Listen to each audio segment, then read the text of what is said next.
Olá, esperamos que agora esteja tudo certo. Sinalizem, por favor, para nós iniciarmos as nossas reflexões a partir desse momento. Estamos ao vivo, queremos expressar a nossa gratidão por estarmos juntos, por este momento de reflexão em torno do Evangelho, nossa carinhosa acolhida a todos que estejam nos assistindo. Sintam-se todos com muito carinho abraçados fraternalmente. Queremos então iniciar as nossas atividades como sempre fazemos, com um abraço caloroso a todos, a expressão da nossa gratidão a todos de Jequié.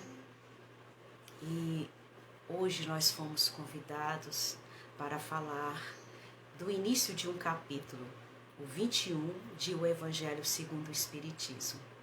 Mas como a toda atividade nossa, nós sempre iniciamos com uma prece que é uma conexão com o sagrado, com as forças que governam a vida. Nós queremos então nesse momento expressar a nossa imensa gratidão, nos concentrando um pouco mais aonde nós estivermos, fechando os nossos olhos, para facilitar esse contato conosco mesmo, com a vida ao nosso redor. Queremos expressar aqui a nossa alegria por estarmos juntos, falando da Boa Nova, à luz dos conhecimentos libertadores, iluminados, que a doutrina dos Espíritos nos traz. Que as bênçãos do alto possam chegar até o seu lar, ou aonde você estiver, possam permanecer aí e aqui e em toda parte. Que assim seja. Então, vamos lá? O capítulo é o 21. O Evangelho segundo o Espiritismo é a obra. Dá tempo de você pegar aí para estudar conosco essas breves reflexões. Bem, o capítulo é muito grande e ele tem um texto, um tema, melhor dizendo, curioso, que quer dizer instigante, que nos faz pensar. E esse capítulo tem um título de Falsos Cristos e Falsos Profetas. Mas nós vamos nos ater apenas aos 3 primeiros itens, que nos foi feito o convite para refletir na noite de hoje. Tarde e noite, né? Que nós ainda estamos encerrando a nossa tarde de domingo. Então, esses 3 primeiros itens desse capítulo maravilhoso, eles tratam do conhece a árvore pelo fruto. Mas antes de iniciar as nossas reflexões, os nossos modestos e humildes estudos em torno dessa passagem fantástica que o Cristo nos traz, nós queremos fazer vamos dizer assim, um pedido a quem está nos assistindo, a quem está refletindo junto conosco. Toda vez que nós vamos estudar uma passagem do Evangelho, nós temos que ter em mente pelo menos 2 coisas como sendo certas. A passagem, ela não é um texto literário que fica ali, presa no contexto dos 4 evangelhos ou de algum deles dentro do livro da Bíblia. A passagem, ou qualquer momento em que o Cristo falou ou se expressou, na verdade, ele está diretamente conversando com cada um de nós. Não é algo que está lá no passado, há mais de 2000 anos. É algo que nós temos que trazer para a nossa vida, né? Então, nós temos que compreender que, primeiramente, o que nós vamos estudar não é para identificar o falso, não é para apontar quem está equivocado, não é para dizer aquele ali é fanático, não é para menosprezar a ação daquele ou daquela. Toda vez que nós estudamos o Evangelho, as máximas são para nós. Então, assim fica mais fácil de nós trabalharmos. Então, como são reflexões e anotações, nós primeiro vamos ler o item 1. Então, quem estiver com o livro aí, vamos lá. O item 1 na íntegra, porque os outros 2 itens são e tratam de um outro assunto. Então, vamos ao item 1, que trata exatamente da árvore e dos frutos. A árvore, disse assim Jesus, que produz maus frutos não é boa, e a árvore que produz bons frutos não é má. Porquanto cada árvore se conhece pelo seu próprio fruto. Não se colhem figos nos espinheiros, nem cachos de uvas nas charças. O homem de bem tira boas coisas do bom tesouro do seu coração, e o mal tira as más do mau tesouro do seu coração, porquanto a boca fala do que está cheio o coração. Está em Lucas, no capítulo 6, de 43 a 45. Bem, nós temos que primeiro, antes de analisar e refletir sobre essa parte de Lucas, que o Cristo, como bom pedagogo, extremo educador, o mestre por excelência, foi o título que ele aceitou, ele sempre se utilizava do conhecimento das pessoas, no grau evolutivo em que elas se encontravam ou na experiência em que elas estavam tendo. Então nós vamos ter nessa época, que não tem as tecnologias que nós temos hoje, que não tem os aparatos intelectuais que foram surgindo com o tempo, com as descobertas científicas. Então o Cristo, ele teve que trabalhar com o que as pessoas tinham condições de assimilar. Então é por isso que ele vai fazer muita comparação com a natureza, com as atividades das pessoas. E é um pedagogo perfeito, porque são conhecimentos que ficam atemporais e nós podemos beber na fonte sagrada desses ensinamentos com muita profundidade, porque ele está falando de leis que regem a vida em toda parte, a partir do entendimento de cada um de nós. Então, já paramos para pensar na árvore? Você aí tem uma árvore na sua casa? Quando você, porventura, já comprou, ou quando você for comprar uma muda de uma mangueira, por exemplo, nós já passamos por essa experiência. Está escrito lá nela, manga Palmer. E quando ela começa a crescer no nosso quintal e ela dá os frutos, nós percebemos que não é da qualidade ou do tipo Palmer, que é muito saborosa.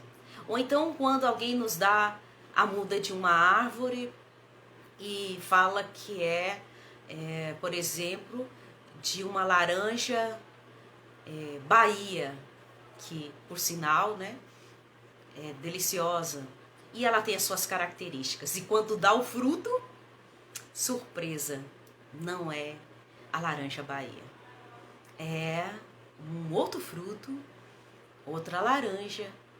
Então, às vezes acontece isso quando nós compramos, por exemplo, um limoeiro, ou alguém nos dá de presente uma muda. Olha, aqui é uma muda de limão galego, não sei como se chama aí na Bahia, de limão rosa, de limão Tahiti. E aí, quando ele começa a dar os frutos, não é nenhum desses, né, que a pessoa falou, né, na hora que deu para nós. Então, a surpresa dos frutos. é curioso, né? Nós fazemos essa reflexão inicial, porque nós vamos entender melhor essa passagem identificando essas características da árvore e depois as características do fruto. E o que isso tem a ver conosco, né? Então, se temos uma árvore no quintal e não sabemos que vegetal é, basta esperar os frutos. O que ela vai produzir? Se com o crescimento do vegetal nascerem figos, como diz a passagem, ora, temos uma figueira. Se nascerem laranjas, teremos uma laranjeira. É a lógica do raciocínio que o Cristo está querendo passar. E o fruto? E o fruto? O que quer dizer nessa passagem? Mas antes de mais nada, vamos aqui nos ater literalmente ao fruto. Podemos ver que na natureza há árvores frutíferas que não são externamente belas, mas dão frutos doces e saborosos. E há também árvores que não são muito belas externamente, né? Elas são diferentes, com folhas, apresentam folhas bonitas, frondosas, e os frutos são amargos e rançosos, que não servem para nos alimentar. Essa é a natureza da árvore e a natureza dos frutos. Então, o que nós queremos agora? Trazer esse ensinamento para nós. A árvore é o quê? A árvore simboliza cada um de nós. Vamos imaginar então? A árvore simboliza cada um de nós. A humanidade. Os filhos de Deus criados aqui e em toda parte. E os frutos são o que cada um de nós está produzindo. Em pensamentos, em emoções, em sentimentos, em atos e em ações concretizadas. Agora fica mais fácil da gente compreender.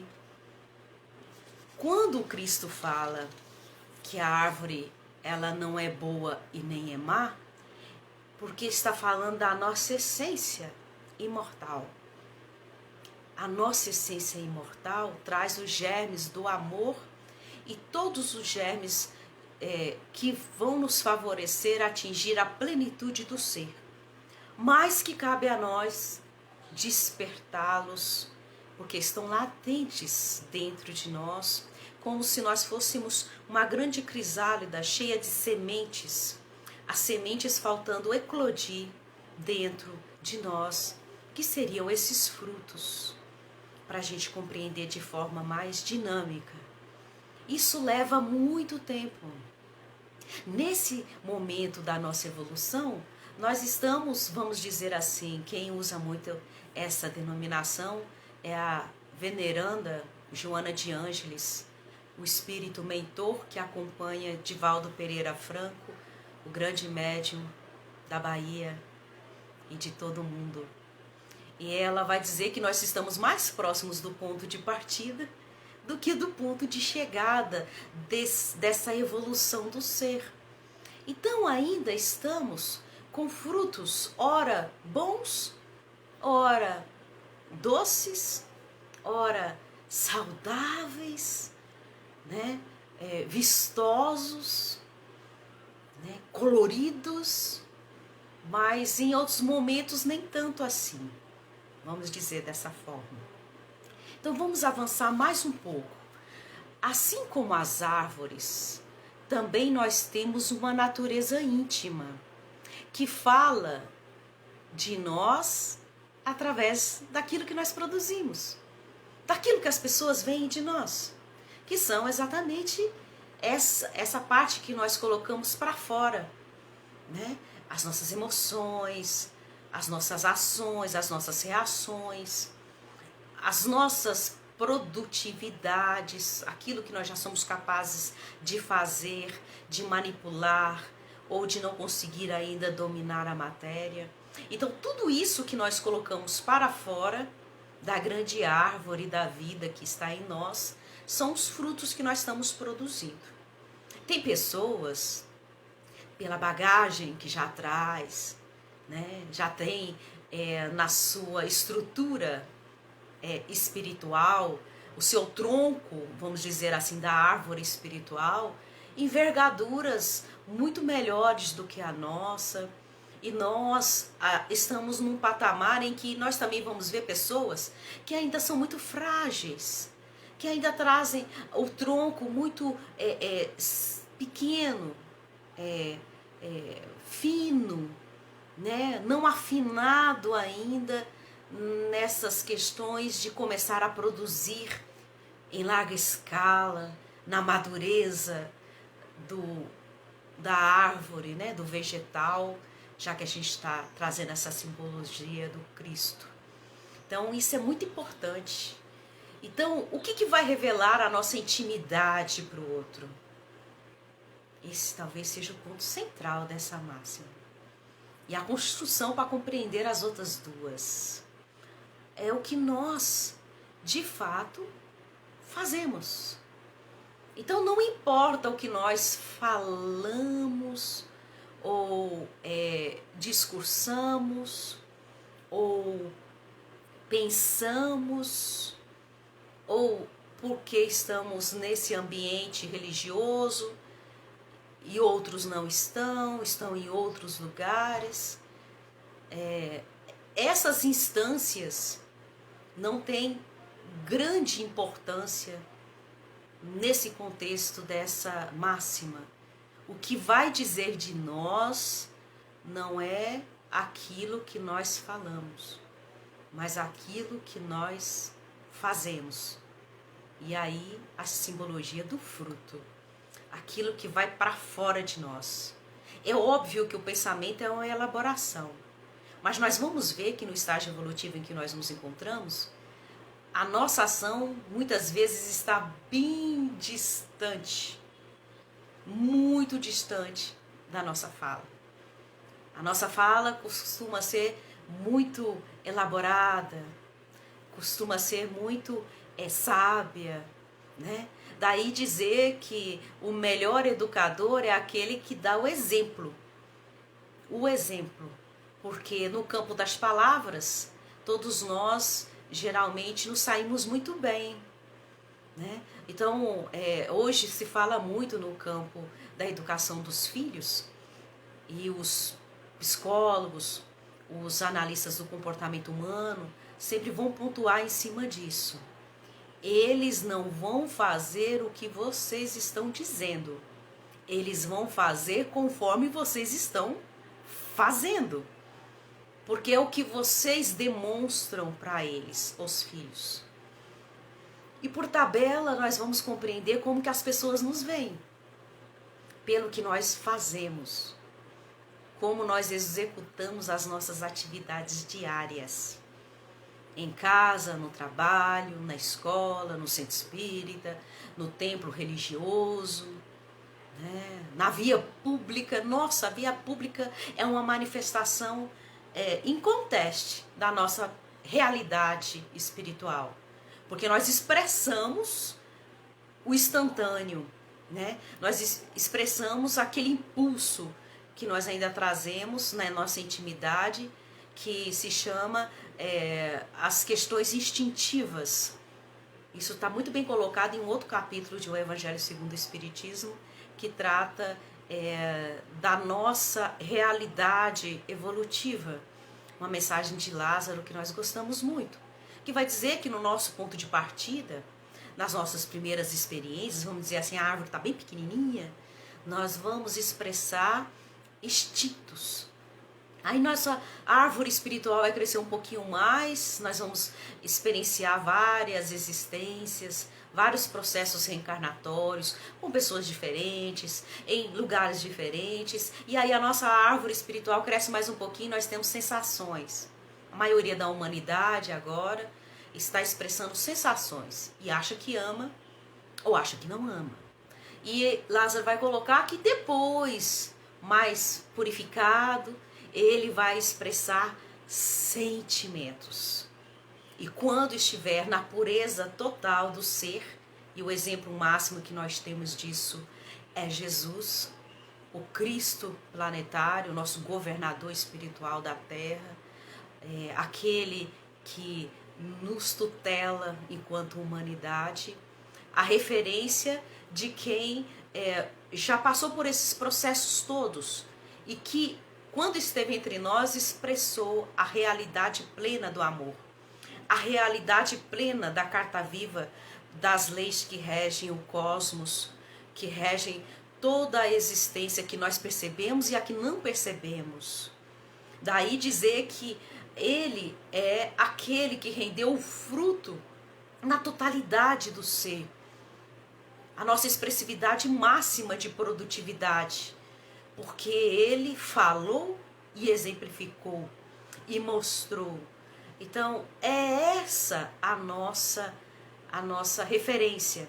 Daí a questão 625 de O Livro dos Espíritos o colocar como o guia e modelo da humanidade pela capacidade moral de falar e fazer, e pela grandiosidade e profundidade das expressões e diretrizes de vida que ele trouxe, as mais evoluídas que nós conhecemos, aquelas que nós não temos referencial em nenhum outro lugar, podem chegar próximo, mas não superam a exemplificação que ele trouxe. Daí a segunda parte nossa, que trata dos falsos cristos e dos falsos profetas. Mas ainda podemos dizer aqui, se esses pensamentos e ações que nós produzimos são ruins, os frutos, nos causam, daí nós vamos entender, sofrimento e dor. É claro que devem ser podados, trabalhados, já que nós estamos usando a figura da árvore, no nosso comportamento. Então nós vamos nos construindo o tempo todo. É uma resiliência permanente, uma adaptação ao nosso momento evolutivo, sempre procurando o melhor, né? Então aí nós vamos tirando esses frutos que não são bons, arrancando da nossa conduta e atirando ao fogo purificador da mudança da atitude. Que ele vai citar o fogo purificador. A mudança, toda vez que nós substituímos uma ação que não é boa por uma ação que é boa ou de bem, que revela o belo e o bom, nós estamos construindo uma árvore que produz frutos bons. Um ser que produz coisas boas, né?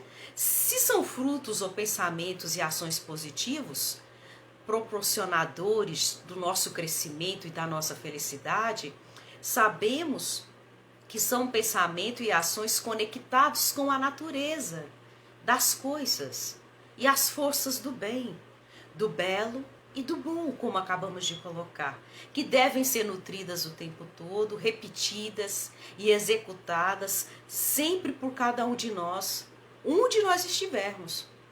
Porque vão sempre falar de nós, eu te conheço. Você demonstra que assim num lugar, em outro lugar é assim, né? Muitos vão dizer assim, quando nós entramos na casa religiosa, na casa espírita, nós nos transformamos. Isso é também um exercício, vamos dizer assim, para passarmos a produzir frutos melhores. Mas quando nós saímos desse ambiente vibratório, harmonioso, equilibrado, nós nos encontramos com as nossas próprias sombras, com as nossas próprias limitações, com as nossas próprias dificuldades. E aí fica aquela atitude nova proposta, encontrando com a atitude que nós já expressamos, com os pensamentos que nós já estamos acostumados a ter. Então tem hora que nós vamos produzir coisas boas e tem horas que nós não vamos conseguir fazer isso, porque faz parte da nossa realidade espiritual, no contexto evolutivo que nós nos encontramos. Mas cientes disso, nós já temos que fazer um esforço. Não importa onde nós estejamos, com quem nós estejamos, nós temos que ser autênticos, né? Aí é que vai falar dos frutos, a realidade. Então tem 3 questões de O Livro dos Espíritos que vai nos remeter a uma reflexão muito profunda. Depois nós podemos pesquisar, né? Isso está gravado. Você pode estudar com maior detalhe, mas nós vamos trazer apenas a repetição de uma frase em 3 questões. A 600, deixa eu encontrar aqui, para a gente não se perder. A 670, a 672 e a 747. Todas elas fazem parte da 3ª parte desse livro, que trata das leis morais. E nas 3, a espiritualidade repete a mesma coisa a Allan Kardec, o codificador. Vai dizer que em nossas ações, o resultado delas sempre vai estar associado a uma máxima: Deus é justo e julga a intenção de cada um de nós. Então, o que mais vai contar, né, no fruto produzido por cada um de nós era qual a intenção que estava por trás disso. Porque às vezes nós podemos encontrar pessoas maravilhosas que podem estar exercendo ali atividades que tenham uma intenção indireta que não seja realmente promover o bem, o belo e o bom. Daí Jesus trazer aquelas falas enigmáticas, profundas, com relação aos falsos cristos e aos falsos profetas. Então vamos prosseguir mais um pouco. O ser humano, nós sabemos, tem um potencial imensurável para desenvolver seus talentos, sua inteligência, suas habilidades, para fazer um número incontável de coisas. Daí Jesus ter relembrado o que está em Salmos, no capítulo 82, no versículo 6, que Davi vai expressar e ele vai repetir no registro de João, o evangelista, no capítulo 10. Sois deuses, podereis fazer tudo o que eu faço e muito mais. Então nós vamos chegar a uma potencialidade do ser que vamos produzir frutos muito maiores do que o próprio Cristo produziu, porque era o que era possível naquela época, vamos dizer assim, numa avaliação rápida, né? Ele se expressasse mais do que ele realmente talvez chocaria muito a humanidade da época, e de fato o que ele demonstrou já trouxe muitas inspirações, ou muitas referências, ou muitas colocações, interpretações, né? Que ele ultrapassava as leis naturais da vida, e de fato depois veio a ciência e nos mostra que não aconteceu nada disso, que ele na verdade tinha um domínio absoluto da matéria, ou seja, ele produzia, enquanto ser espiritual e imortal, toda a potencialidade que é possível ao espírito, o domínio da natureza, todo o domínio de si mesmo, dos seus sentimentos. Então, a produção de um espírito como esse é fora de qualquer cogitação que nós possamos conhecer ou entender, né? Daí ele ser um espírito de envergadura crística, e nós ainda nesse estágio que falamos lá no início, aprendendo a lidar com a matéria e conosco mesmos, mas que nós já temos um referencial para onde nós estamos caminhando, um foco, uma direção, e a direção é boa. A direção nos fala que nós também podemos produzir bem, belo e bom o tempo todo, mas isso depende do nosso querer, porque nós temos um atributo fantástico que nos diferencia de todos os outros seres da criação: a liberdade de agir, o livre-arbítrio. Então nós sempre vamos estar escolhendo nesse contexto ainda elementar de sobrevivência às vezes, de tentar se conhecer melhor, nós sempre vamos fazer escolhas. E pelo estágio que nós nos encontramos, as escolhas vão resultar em frutos que nem sempre nós vamos achar no final da experiência que foram bons. Daí nós ainda nos culparmos muito, nos arrependermos muito daquelas ações, daquelas experiências que já tivemos. Os frutos não foram bons, né? Nós não produzimos bem na vida, né? A nossa árvore não foi boa na produção. Em outros momentos nós fomos maravilhosos, nós rendemos bem, né? Nós fomos exemplos para quem estavam próximos de nós. Então hoje nós já conseguimos ter uma dimensão de consciência de tudo isso.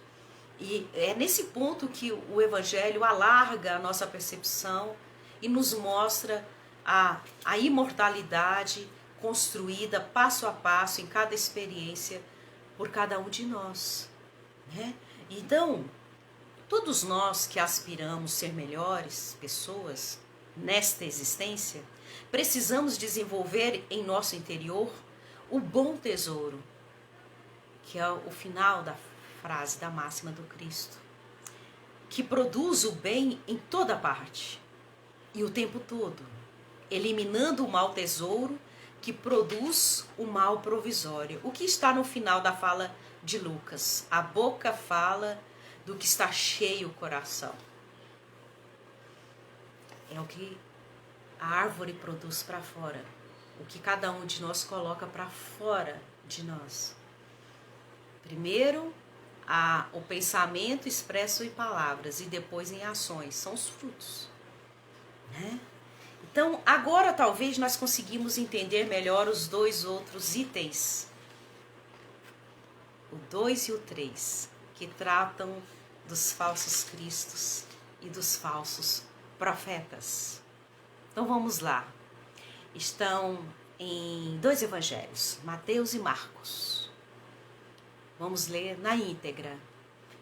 Guardai-vos dos falsos profetas, que vêm ter convosco cobertos de peles de ovelha e que por dentro são lobos. Conhecê-lo-eis pelos seus frutos. Por isso que ele trouxe primeiro a árvore e o fruto. Podem colher-se uvas nos espinheiros ou figos nas chachas? Ele repete novamente para fixar a diretriz. Assim, toda árvore boa produz bons frutos, e toda árvore má produz maus frutos. Uma árvore boa não pode produzir frutos maus, e uma árvore má não pode produzir frutos bons. Toda árvore que produz frutos bons será cortada e lançada ao fogo. Lembram? Ao fogo purificador da mudança da atitude, né? Fazer diferente, fazer melhor. Conhecê-lo-eis, pois, pelos frutos. Evangelho de Mateus, capítulo 7. E o item 3, para continuar, para a gente conseguir identificar em nós se nós estamos sendo falsos, né? Na maioria das vezes a gente vai ver essas máximas avaliando os outros. Nós temos que desconstruir isso. Toda vez que vamos analisar o Evangelho, é para nós, é a partir de nós. Porque se a gente vê falsidade no outro, na maioria das vezes é porque ela está em nós. Então vamos lá, o item 3. Tende cuidado para que alguém não vos seduza, porque muitos virão em meu nome dizendo, eu sou o Cristo, e seduzirão a muitos. Levantar-se-ão muitos falsos profetas, que seduzirão a muitas pessoas.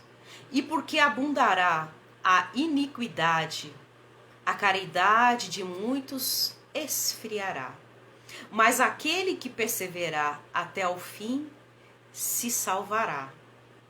Então, se alguém vos disser, o Cristo está aqui, ou está ali, não acrediteis absolutamente.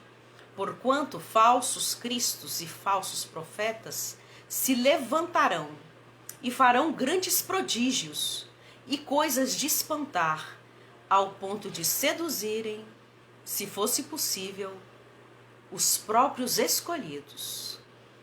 Evangelho de Mateus, no capítulo 24, e Evangelho de Marcos, no capítulo 13.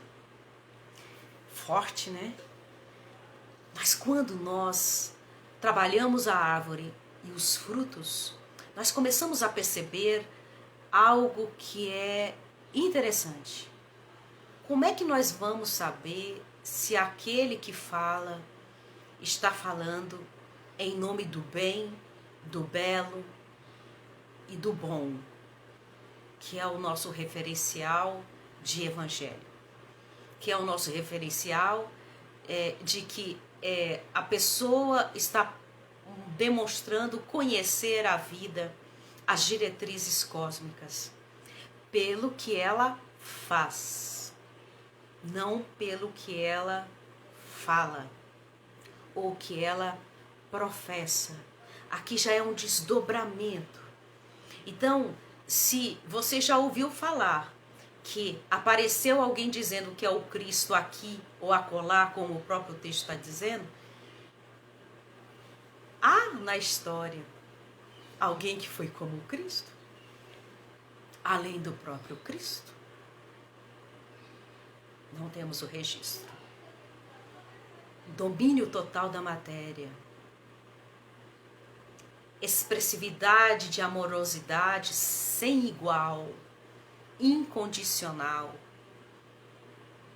Então, se afirmar que é o Cristo, já desconfiemos, porque esses espíritos de escola, eles geralmente não se identificam. Nós que identificamos pelas qualidades que apresentam. Então, falsos profetas. Muitos vão falar, mas nós não estamos em época de profetas. Isso já foi há muito tempo. Essa frase de Jesus está démodé, né? Está velha. Profetas é uma terminologia que atualmente quer dizer médiuns. Então, haverá falsos médiuns. E se a gente for olhar ao nosso redor, ou a nossa própria realidade, porque o que é o médium? Alguns vão dizer, é aqueles que produzem um fenômeno mediúnico. Mas Kardec vai colocar em O Livro dos Médiuns que todos nós, olha só, todos nós somos mais ou menos médiuns. Só de estarmos na matéria, nós estamos intermediando o mundo material com o mundo espiritual.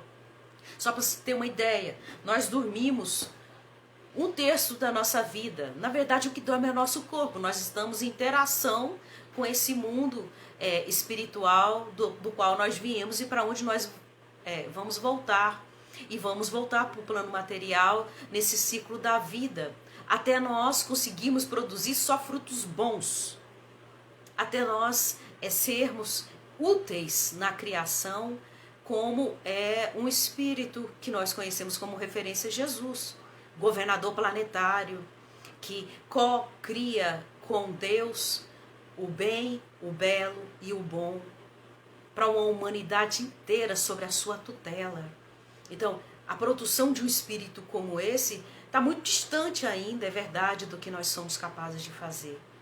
Às vezes nós não conseguimos ainda nem administrar aqueles que estão aqui conosco na família. Às vezes nós não conseguimos administrar nem a nossa própria vida. Nós ainda temos dificuldade de lidar com os nossos próprios sentimentos. Tem dia que nós estamos tristes e tem gente que fica muitos dias tristes, que é o aspecto da depressão. Tem dia que nós estamos irritados, ansiosos, angustiados, né? Porque nós ainda estamos nesse móvel de produzir, de construir essa árvore espiritual em nós mesmos. E isso leva tempo, né? Nós vamos passando a dominar o mundo ao nosso redor, ou a matéria, e também a dominar a nós mesmos, a fazer uma autoanálise, uma autodescoberta. A cada experiência nova nós vamos nos descortinando e ao mesmo tempo alargando a percepção da vida. E aí nós começamos a produzir coisas melhores do que nós produzimos hoje. Muitos de nós hoje produzimos o quê? Acordar, se alimentar, uma boa parte trabalhar, aí se alimentar de novo. Alguns conseguem descansar depois dessa refeição do almoço, né? Tendo aí como experiência o dia de hoje, né? Um dia de domingo, até música, né? Mas o que nós fizemos de produtivo no dia de hoje? E ontem? O que nós estamos planejando para produzir amanhã? Né? Nós estamos cientes desse processo, dessa imortalidade, dessa impermanência das coisas, e como nós agimos e reagimos, que é o que o outro vai perceber de nós e o que realmente nós vamos nos revelar sendo, as nossas reais intenções, que é o que nós colocamos, que é o que verdadeiramente vai contar. Porque às vezes nós podemos ir ao templo religioso, ao centro espírita todos os dias. Agora não, que a maioria está retornando aí aos poucos com as atividades presenciais. Mas no natural das coisas, não quer dizer que nós estamos indo todos os dias ao templo religioso, fazendo o evangelho quando é possível, ou no mínimo uma vez por semana em casa, que nós vamos demonstrar que nós estamos sendo uma árvore que produz bons frutos. Não, é o resultado disso, dessas ações. Né? Então tem gente que às vezes consegue se desdobrar numa pessoa melhor ou se transformar naquele fogo purificador numa pessoa melhor, indo apenas uma vez na casa espírita. E quando fala falsos profetas, não está remetendo a nós? Né? O que nós estamos passando então para as pessoas? Né? Porque às vezes nós sabemos, mas não conseguimos ainda vivenciar aquilo que sabemos. Isso nós estamos mostrando para os outros. Então quer dizer que é isso o que essa doutrina faz por você? Porque é o que é perceptível. Né? Então, quando Erasto vai nos falar, esse grande espírito, que é melhor a gente negar 9 verdades do que aceitar uma mentira, tem a ver com isso. E nessa atualidade, nós estamos vendo muitos falsos profetas, né, já que é esse o termo, se manifestando em toda parte. Nós estamos vendo, até nos noticiários, lideranças religiosas em descompasso com o que falam e o que fazem. Mas e isso? Nós estamos fazendo essa avaliação em nós mesmos? Nós estamos fazendo aquilo que nós estudamos, que nós falamos, que nós entendemos como sendo os esclarecimentos das leis da vida que a doutrina dos espíritos nos apresenta? Então, muito daquilo que nós estamos produzindo é o resultado do que nós somos realmente, revelando a nossa intimidade real. Então o falso profeta não está longe ou fora de nós. Na maioria das vezes ele se manifesta em nós. Quando um filho fala, mas você, ou uma filha fala, mas você não disse que é para fazer assim, assim, assim? Olha como você está reagindo a isso. Olha como você está pensando a respeito desse tema, né? Os assuntos mais instigantes desse momento, que seria as questões da corrupção, as questões econômicas, sociais, que nos colocam diante de um cenário da vida, e aí há um descompasso entre o que nós falamos e o que nós realmente pensamos a respeito daquilo e fazemos a respeito daquilo. Então, não vamos entrar em detalhes, porque as nossas reflexões, elas caminham para a melhoria. A melhoria. Não tem nenhum ser hoje na Terra que não esteja num planejamento de melhoria de si mesmo. Porque ninguém vem com outro fim, a não ser melhorar-se. Agora, as escolhas do que vai produzir, dos frutos que vai render, depende de cada um de nós. Então, já partindo para as reflexões finais, nós podemos trazer assim: os falsos cristos e os falsos profetas são aqueles que não dizem a verdade. E quando é que nós vamos começar a perceber a verdade? Nós conseguimos descobrir isso discernindo o bem do mal. Isso leva um tempo. Por isso que muitos ainda são enganados, porque ainda estão descobrindo isso em si mesmo. E que geralmente se apresentam como um pregador doutrinando espiritual e religiosamente as pessoas, que na verdade desejam autopromoção, que aparentemente querem o bem, quando na verdade estão desejando o oposto ou o próprio bem deles. Como perceber isso? Distinguindo, sabendo o que é real do que não é. Isso leva tempo. Por isso que muitas mentes se convencem de que estão diante de um representante autêntico de Deus. Porque é o limite do entendimento de cada uma dessas pessoas. E faz parte de um aprendizado de discernimento. Mais cedo ou mais tarde, vão perceber, como nós também fizemos isso, como nós sempre estamos fazendo isso.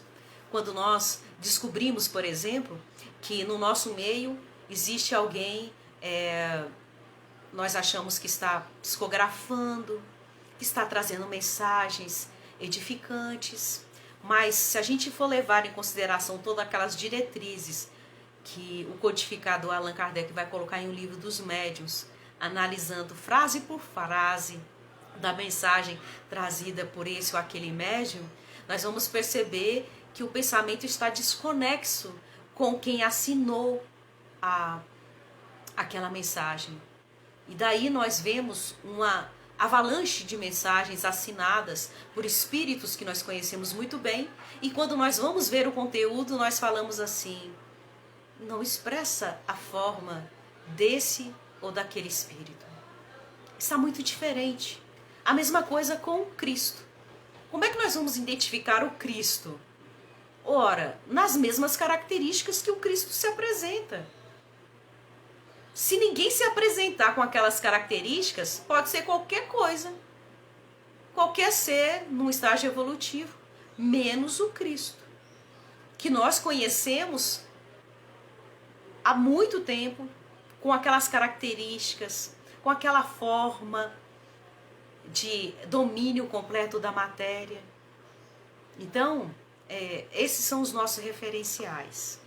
São os enganadores, esses falsos, os hipócritas, pseudo-sábios, que passaram pela terra ou que estão neste momento entre nós, que tomam nomes venerandos, igual nós estamos falando, para facilitar a aceitação das mais singulares e absurdas ideias. Então, quem são os falsos cristos e os falsos profetas? Aqueles que nós conseguimos identificar pela nossa capacidade de discernimento já. E também com aquelas características que nós já temos ao nosso dispor, que nós vamos conseguir saber se a pessoa é o que ela realmente está dizendo.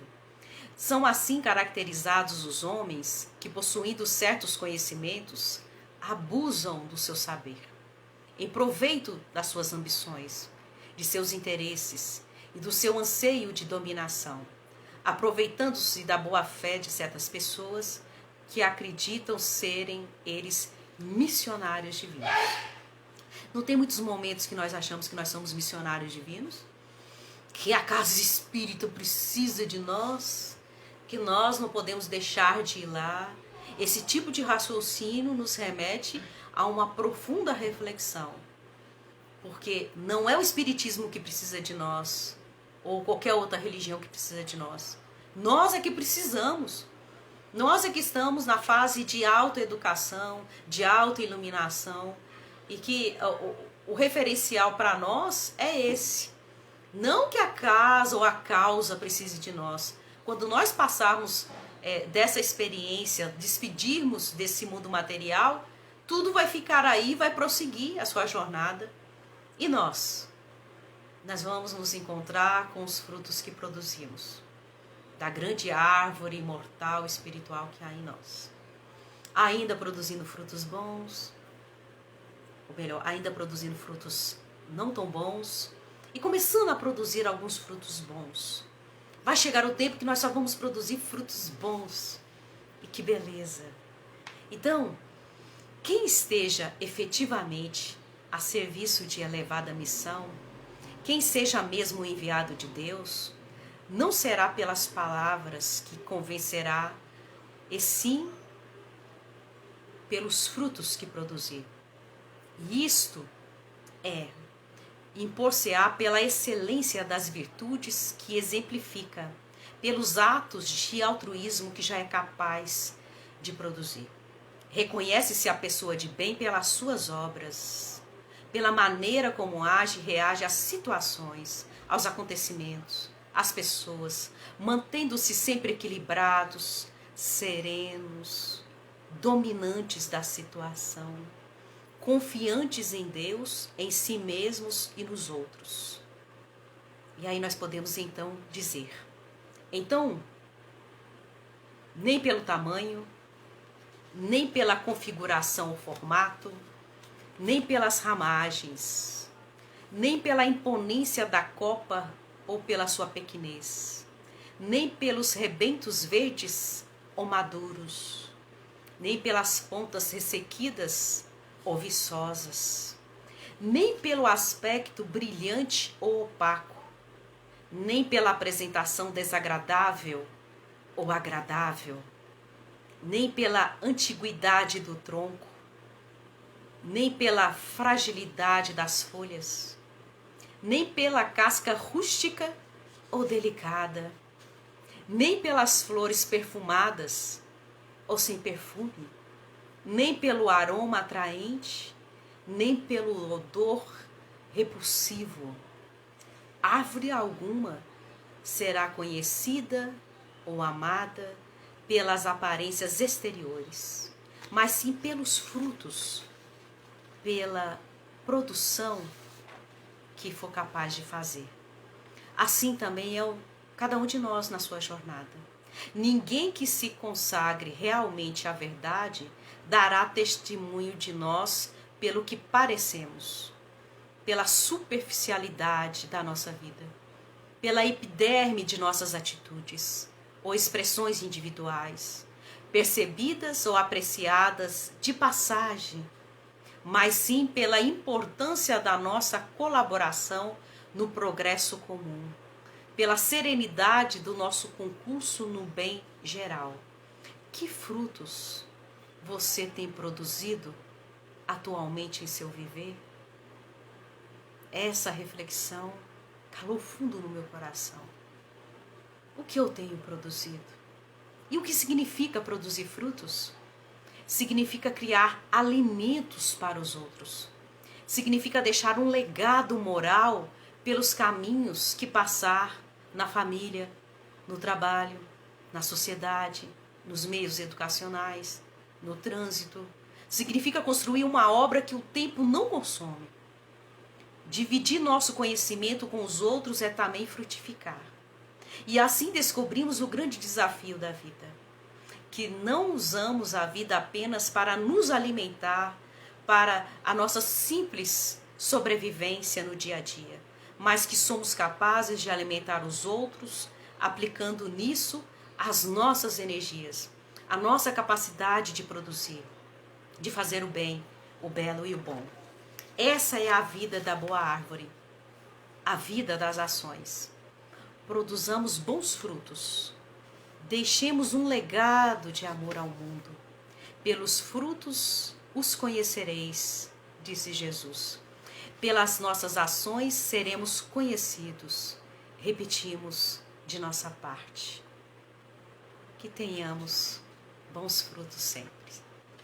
Muita paz para você. E como nós sempre fazemos, a prece é uma produção de fruto. em que nós iluminamos a árvore espiritual e imortal que há em nós.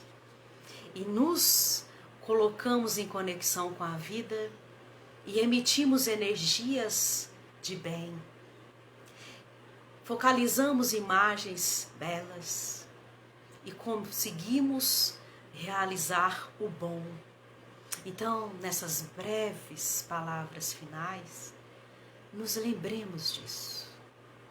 Através da prece, também somos capazes de produzir bons frutos, que neste momento são frutos de gratidão por estarmos juntos, pela oportunidade que a vida nos concede do dia de hoje e que ela sempre se renova porque nós somos imortais, produzindo o tempo todo.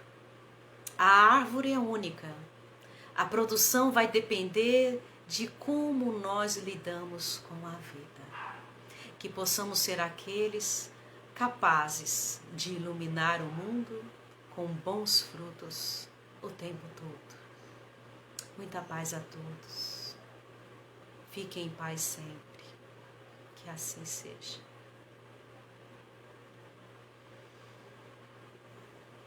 Nosso abraço fraterno a cada um de vocês. Nós vamos encerrar agora a nossa transmissão. Sintam-se todos em paz. Que Deus nos abençoe nessa nova semana e sempre.